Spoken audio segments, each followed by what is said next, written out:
मेरा नाम विजय लक्ष्मी कुमावत है। मेरे पिताजी का नाम श्रीमान ओम प्रकाश कुमावत है।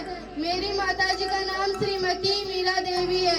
मैं कक्षा 9 की विद्यार्थी हूँ। मैं आपसे कुछ मोटिवेशन कहानी सुनाना चाहती हूँ।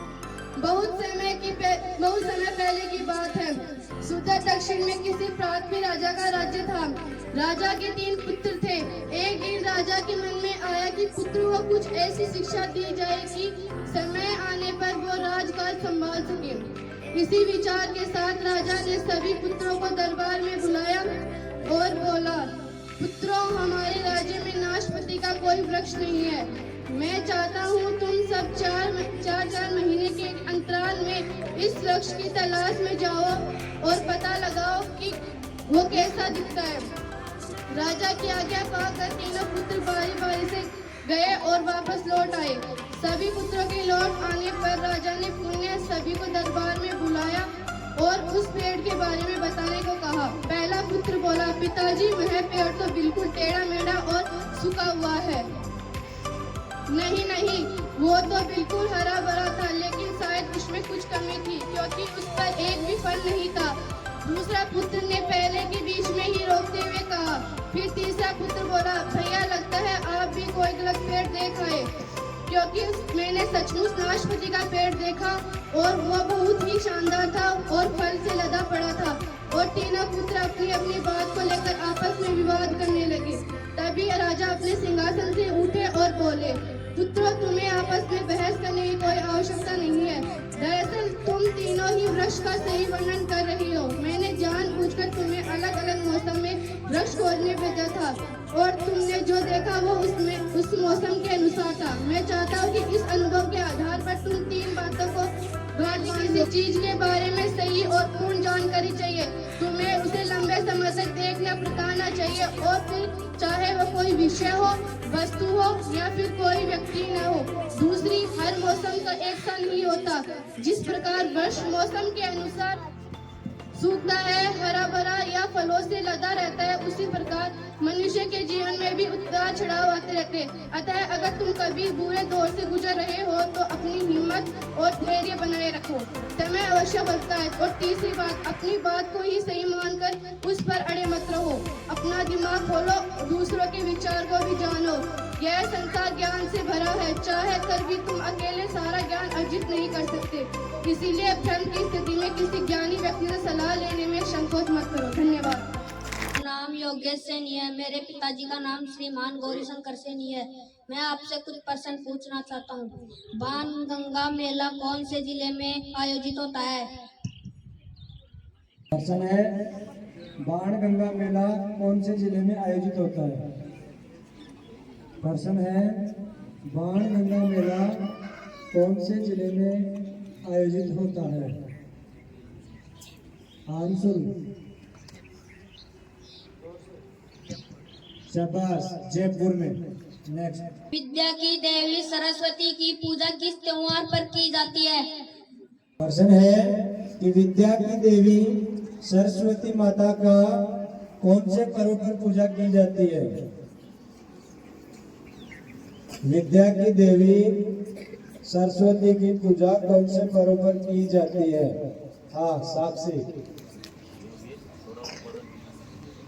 शाबाश, बसंत पंचमी के पर्व पर। कौन से पर्व पर है? बसंत पंचमी पर। नेक्स्ट। जयपुर का हवा महल कितने मंजिल का है? प्रश्न है कि जयपुर में स्थित हवा महल कितने मंजिल है? हाँ, दिनेश। शाबाश, कितने मंजिल है? 5 मंजिल। नेक्स्ट। आने वाले कल को संस्कृत में कहते हैं? प्रश्न है, आने वाले कल को संस्कृत में क्या कहते हैं? प्रश्न है, आने वाले कल को संस्कृत में क्या कहते हैं? हाँ, पायल 2। स्वः, क्या कहते हैं? स्वः। नेक्स्ट। संस्कृत में विभक्तियां होती है? प्रश्न है, संस्कृत में विभक्तियां कितनी होती हैं? हाँ, सचिन सैनी 7। और कोई? हाँ विकास गुर्जर 8। कितनी होती है? 8। नेक्स्ट। राजस्थान का पंजाब किसे कहते हैं? प्रश्न है कि राजस्थान का पंजाब किसे कहते हैं? हाँ पीछे। सात चोर को कहते हैं ना, सात चोर किसको कहते हैं? सात चोर।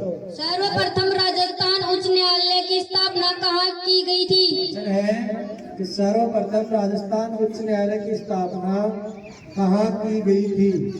आप पीछे मनीष सैनी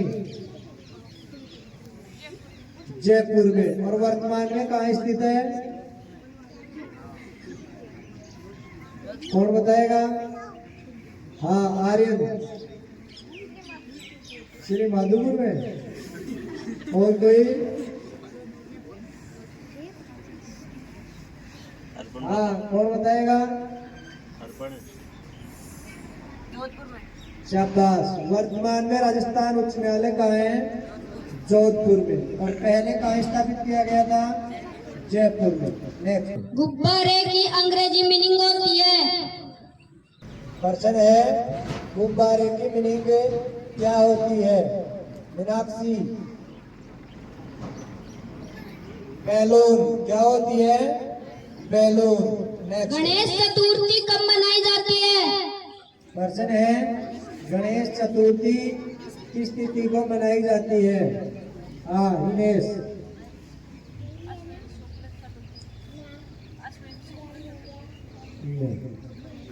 और कोई?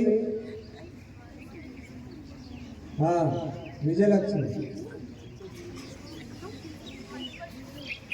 शाबाश। भाद्रपद शुक्ल चतुर्थी को कब मनाई जाती है? भाद्रपद शुक्ल चतुर्थी को। राजस्थान का जिब्राल्टर किस दुर्ग को कहा जाता है?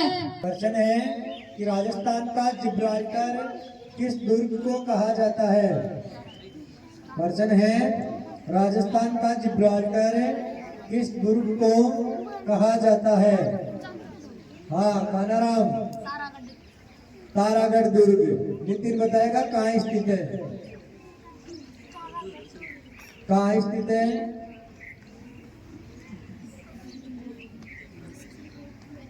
कौन बताएगा? हाँ सर्वराज अजमेर में। तारागढ़ दुर्ग कौन से वाला? अजमेर वाला। नेक्स्ट। राज्यपाल अपना त्याग पत्र किसको देता है? प्रश्न है कि राज्यपाल अपना त्याग पत्र किसे देता है? प्रश्न है कि राज्यपाल अपना त्याग पत्र किसे देता है? हाँ नंदिनी। राष्ट्रपति को। किसको देता है? राष्ट्रपति को। नेक्स्ट। शीतला माता का वाहन है? प्रश्न है कि शीतला माता का वाहन क्या है? हाँ गुलशन। गदा। कौन है? गदा। केसरिया बालम पधारो हमारा देश किसने गाया था? प्रश्न है कि राजस्थानी गीत है केसरिया बालम पधारो हमारे देश। यह गीत किसने गाया था? कौन बताएगा? हाथ खड़े करो। हाँ प्रियंका। मांगी बाई ने। किसे? मांगी बाई ने गाया था। नेक्स्ट। सौतेली माता को अंग्रेजी में कहते हैं? प्रश्न ये है कि सौतेली माता को अंग्रेजी में क्या कहते हैं? हाँ कौन बताएगा? अजय। Step mother. क्या बोलते हैं? Step mother. नेक्स्ट। शिल्प का विलोम शब्द होगा? स्लिप का विलोम शब्द है। प्रश्न है स्लिप का विलोम शब्द है। कौन बताएगा? हाँ मीनाक्षी। वेकअप। क्या है? वेकअप। धन्यवाद।